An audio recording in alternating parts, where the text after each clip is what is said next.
How important is it right now to have that kind of bond with the fans? Because very quickly they can turn against you, Dave.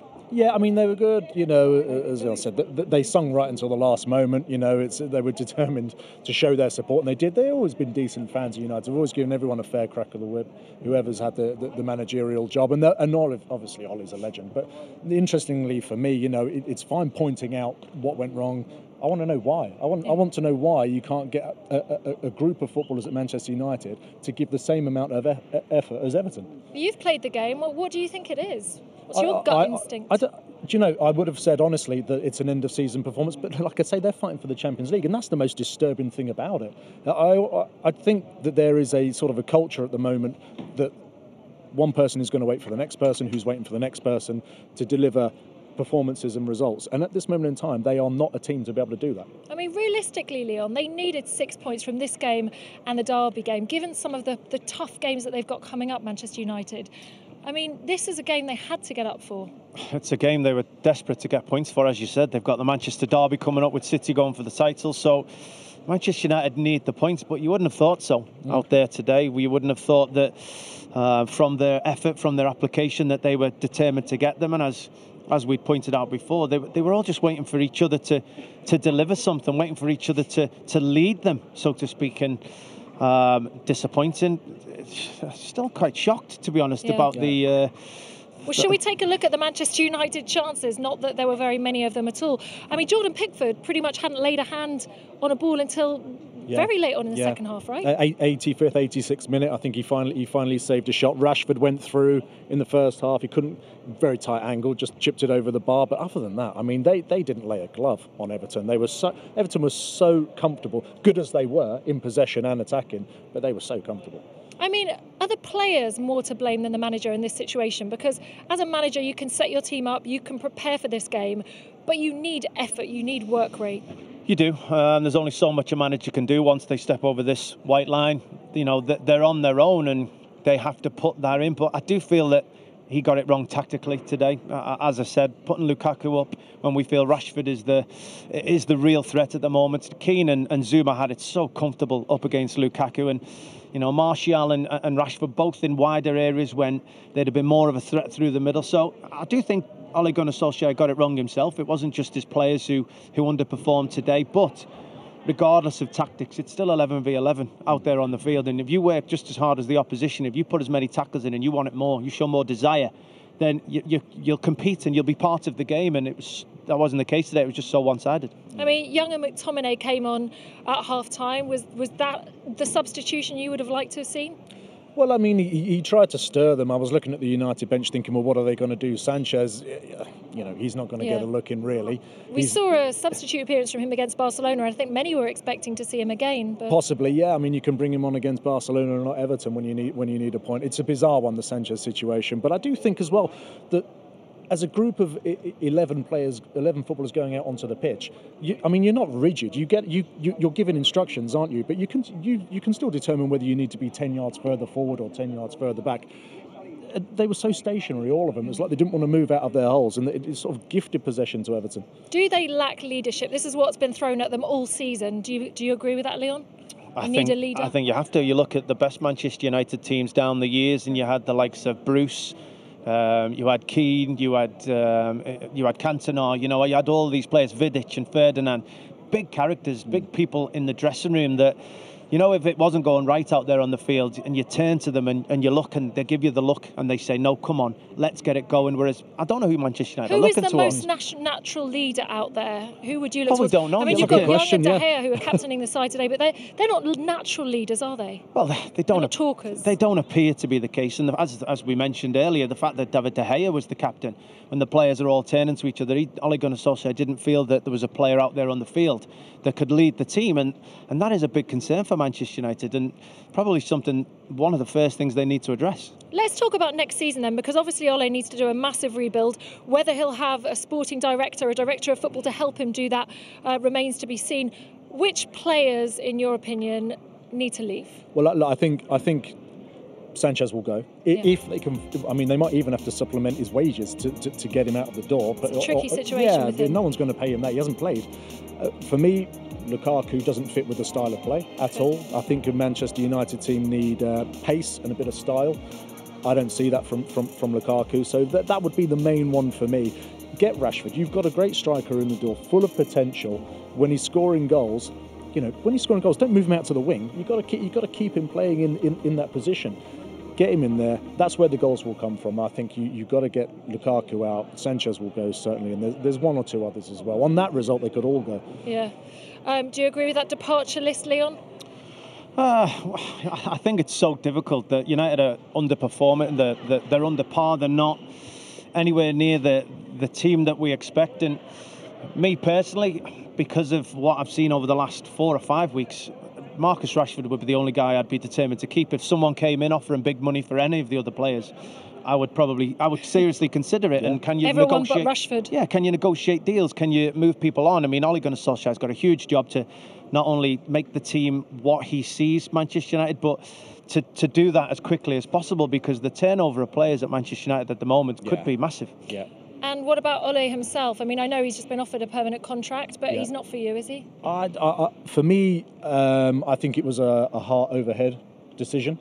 Which was so important at the time, though, wasn't it? It's a bit of an awkward one in terms of the team's going great, you don't want to change it. Well, if you don't want to change it, don't offer him a contract. Just get through to the end of the season, prove yourself. This is always bound to happen. You can't keep winning every single game. And now you're going to go into a new season with a manager who has never spent £200 million before, if that's what he's... who has never dealt with players at this level. There are too many unknowns for me. So one of the biggest problems, really, is when Sir Alex Ferguson was at the helm, he did everything. He was in charge of everything, and really modern managers can't do that anymore. He does need a director of football. Do you think that that's what Manchester United need to kind of keep up with the modern way, if you like? Well, as you've just said, that's the modern way. Managers, coaches, I suppose they're called across European and world football, are expected to just coach the team. And will it be too much to ask them to bring in players and do all that? But I think the most successful managers are the ones that have a real say from top to bottom. The problem with modern day footballers is a manager can be out the door so quickly that those players he had in mind or has brought in are not part of the next manager's plans. So, the idea is you have a director of football who is at the helm, who is the idea man behind the club. You have all your faith in him, and despite managers coming and going, he's the guy that's guiding where the club goes. Who is the ideal candidate? Because they tried the Jose Mourinho, who'd won loads of trophies. They tried David Moyes, obviously, Louis van Gaal as well. That didn't work out as well. Yeah. I know there's been much talk about Mauricio Pochettino. I don't know if he's someone for you. Zidane, but of course he's gone back to Real Madrid. Yeah. Well, Pochettino was the standout candidate. There's no doubt that they tried to get him, but I think, look, if you're looking at it as a Spurs manager, which Pochettino is, and you're looking at that brand new Stadium Champions League semi-final, one of the most exciting young teams in Europe, why are you going to trade that in to come here, especially after seeing that? For me, I think Pochettino's had a lucky escape. So the question is, how do you attract players to your club when Manchester United are in the state they're in? Well, they're still Manchester United. Let's make no mistake about that. They're still a force on the global market. People will want to play for them, but results do need to pick up. I personally would give Solskjaer a lot more time. I wouldn't just be thinking about moving him on. You've given him the job. He brought that feel-good factor back. This is the first bump in the road. Okay, it's become a big bump now, but let's see how he responds to that. Let's see how quickly he can, or let's see how he can turn things around. And this actually, the defeats, the how to get over the bump, could be the best thing that's happened to him with regards to his managerial career, and how good he is a manager long term, because they say you learn more from difficult times than the 14 or 16 wins he had at the start of his tenure. I just wonder, if you were a player right now, who you'd rather be playing for, Manchester United or Tottenham, given the situations they're in? Well, as a Spurs fan, it would be Spurs, yeah. But I mean, look, in fairness to Ole, this is a mishmash of 3 or 4 different managers, players, and it shows. And it's showing more and more every week. The thing is now for United is the fans keep saying, "Oh, we're in transition. We're in transition." It's been half a dozen years, and they don't expect to be in transition for that long. But I'm afraid they're looking for their DNA. Yeah, and I'm afraid it's not going to happen overnight. No matter how they've tried to throw money at it, Mourinho's tried to throw money at it. It doesn't work like that in modern day football. And despite all of that, you go back to United's 2 centre-halves today, 3 of their back 4 against Barcelona in the week, and they're Sir Alex Ferguson signings. They've been, despite United spending an awful lot of money and bringing players in and out, they're still having to revert back to the back 3 or back 4 from 2012. So, does that mean that the recruitment isn't quite working properly? Does that mean that the players that come in aren't capable of raising themselves to play for Manchester United? Because it is a big club, make no mistake about that. But whether that's the director of football or the manager, something's not quite working. They're making so many changes, aren't they? But they're trying to find their best 11. And when you're a club like Manchester United, it's very difficult to be in that situation. Do you have some sympathy for Ole? A little bit. It's a very, very difficult job to do at the best of times. It's even more difficult now.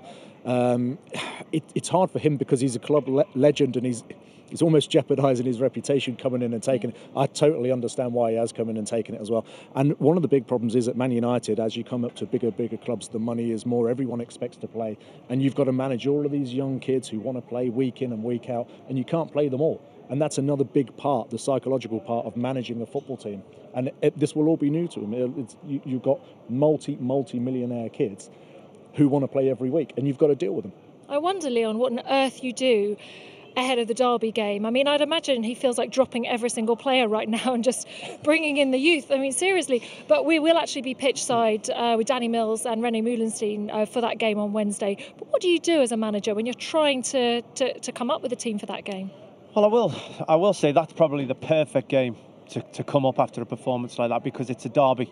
It's a game that doesn't need any kind of build-up. He shouldn't need to raise the performances of any of his players to go out there and get that. So he should get a natural reaction, and he should get the hype of the derby. And can he pick the right team tactically? But as I say, if this was with all no disrespect, a Fulham at home in the next game, that would be difficult to maybe get a reaction, but not for the Manchester derby. Will Manchester United finish top 4? Not on that evidence, and given the game that's coming up next, I wouldn't have thought so. I think their only hope of beating City is to drop Lukaku and just play Rashford straight down the middle and go on the counter and try and nick it 1-0. And I never thought I'd say that about a United team. It's a shame because Manchester United have only been in the top 4 this season once. Today would have been an opportunity for them to go into it, albeit briefly, ahead of the Arsenal game. But I guess you could say so far it's been a great weekend for Arsenal and Chelsea in terms of the fight for the top 4. Yeah, and Spurs losing to City, it's kind of, this has made up for that result for them as well. And, they are where they are because of what they've got at their disposal, and the teams above them are where they are because they are better. It's as simple as that. The cream always rises to the top. Yeah, and for you? Yeah, it's been a good weekend for those teams. I think Spurs, I think they've got a tough thing about, do they go back to trying to get to the top 4 through the league, or they're in a Champions League semi-final? How seriously do they go about that? Do they sacrifice a weekend game to make sure that they compete in the semi-final of a Champions League? So I think that may go against them, but I think Manchester United, certainly, as Dave said, on that performance and the performances we've seen over the last 3 or 4 weeks, you think they're only going to slip further down the league.